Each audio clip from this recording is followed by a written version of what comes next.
Ia te whatano whantu Samoa mo le whapoponga nei o tatu tala fau i mera o tutupu i nei Samoa. Tana mua. Ua mawa i luma le mata ai ngā oi o tau lele a po tupulanga i nei si tato watunu. Mo le whautuanga ia te o tau le whai le mea le lima tango vale. I whale o loa ma whale o ainga. O le mele i ua fiu nei mātua i whai sala. A o te ofo ia o tau lele ma. Ma le avenga o ino o tau mātua le nei mea. O le mele o tupu i nei Samoa. Ua masau dawa le o. Le ofo ia o tau le alofa. Tau anga pe whai le nā mea o le mata i ngā oi. Ma le lima tango vale i whale o ainga. Ma le si mea. E hoi tanga mea ta upe waia i pō. E malami wharatai hawa fiu nei ainga sui. Ai le lopo i whai pe are.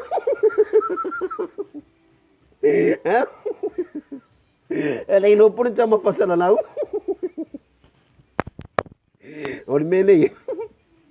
O le momo le reinga i ainga i pō.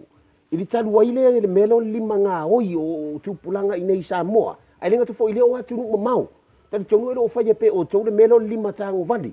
Tau wha i tete i le mea na lima tango vali ma le lima ai ngā oi. O le melo popole i nei Samoa.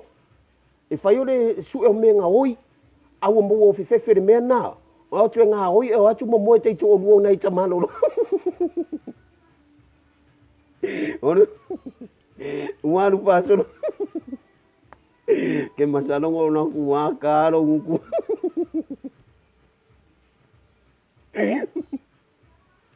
O le mela lua whai nei Samoa.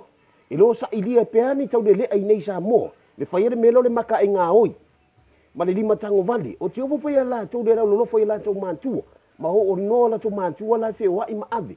A le melo o tupu i nei Samoa. E o atu whai ngā oi. E atu ma moi whanau tene nei mātua le melei. Ma nai whawhini. O lae ngase o lan tau moe ai te e watu. O le ala tau sa ilia.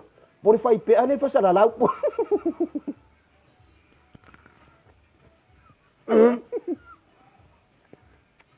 Ai ei se ngā te pia ai le mea umi. O i le kūkama. Ai la lafu.